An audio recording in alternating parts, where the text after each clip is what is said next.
Buenos días, profesor Franklin. Yo soy Leider Santiago Chauta Camargo, del grado 14. Hoy vengo a presentarle la lectura del libro El Anticristo de Friedrich Nietzsche, capítulo 32 al 35. Me opongo, repito, a que se incorpore a la figura del Redentor el fanático. La palabra imperiux usada por Renan basta por sí sola para anular esta figura. La buena nueva consiste precisamente en que ya no hay antagonismos y contrastes, que el reino de los cielos es de los niños. La fe que aquí se manifiesta no es una fe conquistada en lucha, sino que está ahí desde un principio.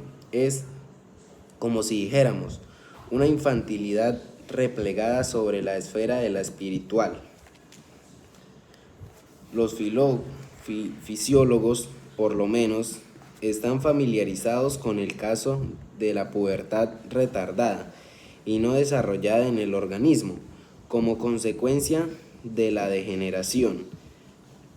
Tal fe no odia, no censura, no se resiste, no trae la espada. Le es totalmente ajena la idea de que pueda llegar a separar. No se prueba a sí misma, ni por milagros, ni por premio y promesa, ni menos por la Sagrada Escritura. Ella misma es en todo momento su propio milagro, su propio premio, su propia prueba, su propio reino de Dios. Esta fe tampoco se formula, vive, se opone a las fórmulas. Por cierto, que las contingencias del medio, de la lengua y de los antecedentes intelectuales condicionan determinado círculo de conceptos. El primitivo cristiano maneja exclusivamente conceptos judeosemíticos, por ejemplo, el comer y beber en el caso de la comunión, ese concepto del que la Iglesia, como todo lo judío, ha hecho un grave abuso. Pero cuidado con ver en ellos más que un lenguaje simbólico, una semiótica, una ocasión para expresarse a través de alegorías.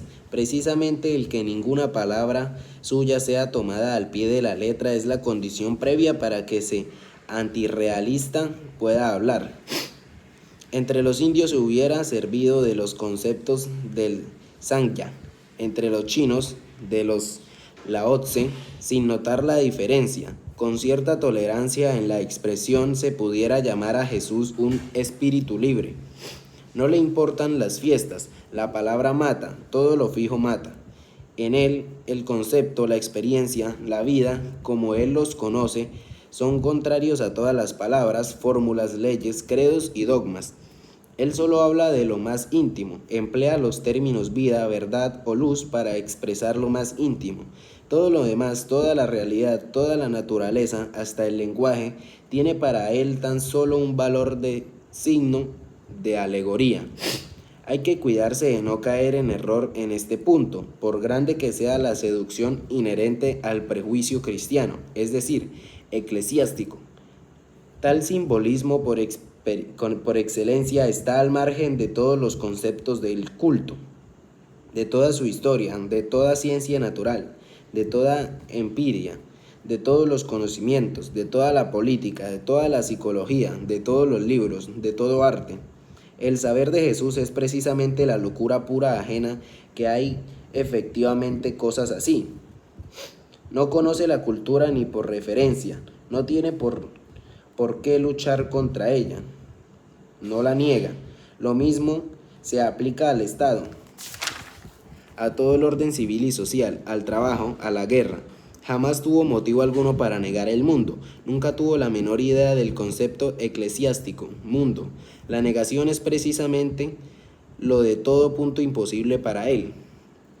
Falta asimismo la dialéctica. Falta la noción de que una fe, una verdad, pueda ser demostrada con argumentos. Las pruebas de él son luces, interiores, íntimos sentimientos de placer y autoafirmaciones, exclusivamente pruebas de fuerza. Doctrina semejante tampoco puede contradecir, no concibe que pueda haber doctrinas diferentes, no sabe imaginar un juicio contrario al suyo propio, donde lo encuentre. Se lamentará por íntima simpatía de ceguera, pues ella percibe la luz, pero no formulará objeción alguna. En toda la psicología del Evangelio está ausente la idea de la culpa del castigo, como también la del premio. Está abolido el pecado, cualquier relación de distancia jerárquica entre Dios y el hombre. Tal es precisamente la buena nueva. No se promete ni se condiciona la bienaventuranza. Es esta la única realidad. Todo lo demás es signo que más sirve para hablar de ella. La consecuencia de tal estado se proyecta en una práctica nueva, en la práctica propiamente evangélica. Lo que distingue al cristiano no es una fe. El cristiano obra y se diferencia por el hecho de que obra de un modo diferente, por el hecho de que no se resiste ni de palabra ni en el corazón al que le hace mal, por el hecho de que no hace distingos entre forasteros y naturales, entre judíos y no judíos. El prójimo es propiamente el correligionario, el judío, por el hecho de que no guarda rencor a nadie, no desprecia a nadie, por el hecho de que no recurre a los tribunales ni se pone a disposición de ellos. No juréis, por el hecho de que bajo ninguna circunstancia, ni aun en caso de infidelidad probada de la cónyuge, se separa de su mujer. Todo se reduce, en el fondo, a un solo principio. Todo es consecuencia de un solo instinto. La vida del Redentor no fue sino esta práctica. Su muerte tampoco fue otra cosa. Ya no tenía necesidad de fórmulas, de ritos para la relación con Dios, ni siquiera de oración. Había desechado toda la doctrina judía de expiación y reconciliación. Sabía cuál era la única práctica de la vida con la que uno se siente divino, bienaventurado, evangélico, en todo momento hijo de Dios. Ni la expiación ni el ruego por perdón son caminos de Dios, enseña. Únicamente la práctica evangélica conduce a Dios. Ella es Dios. El evangelio significaba el repudio del judaísmo de los conceptos, pecado, absolución, fe y redención por la fe.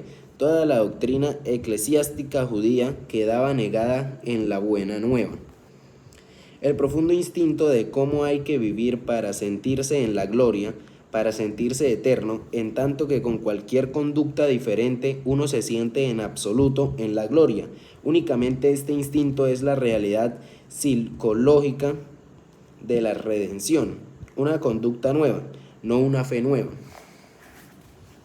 Si yo entiendo algo de ese gran simbolista, es que tomó exclusivamente realidades interiores como realidades, como verdades, que entendió todo lo demás, todo lo natural, temporal, especial e histórico, solo como signo, como oportunidad para expresar por vía de la alegoría. El concepto hijo del hombre no es ninguna persona concreta que pertenece a la historia, ningún hecho individual y único, sino una facticidad eterna, un símbolo psicológico, emancipado de la noción del tiempo. Lo mismo reza, y en el sentido más elevado, para el Dios de este típico simbolista, para el reino de Dios, el reino de los cielos. Nada hay tan anticristiano como los burdos conceptos eclesiásticos de un Dios como persona, de un reino de Dios que vendrá, de un reino de los cielos más allá, de un Hijo de Dios, segunda persona de la Trinidad. Todo esto es absolutamente incompatible con el Evangelio, un cinismo histórico mundial en la burla del símbolo, aunque es evidente lo que sugiere el signo padre e hijo. No resulta igual para todo el mundo con la palabra hijo. Está expresada en el ingreso en el sentido total de la transfiguración de todas las cosas, la bienaventuranza, y con la palabra Padre, este sentimiento mismo, el sentimiento de eternidad, de consumación. Me da vergüenza recordar lo que la Iglesia ha hecho de este simbolismo. ¿No ha situado en el umbral del credo cristiano una historia de anfitrión y un dogma de la concepción inmaculada por añadidura? Con esto ha mancillado la concepción. El reino de los cielos es un estado del corazón, no algo que viene del más allá o de una vida de ultratumba. Todo el concepto de la muerte natural falta en el Evangelio. La muerte no es un puente, un tránsito. Falta porque forma parte de un mundo totalmente diferente, tan solo aparencial, útil tan solo para proporcionar signos.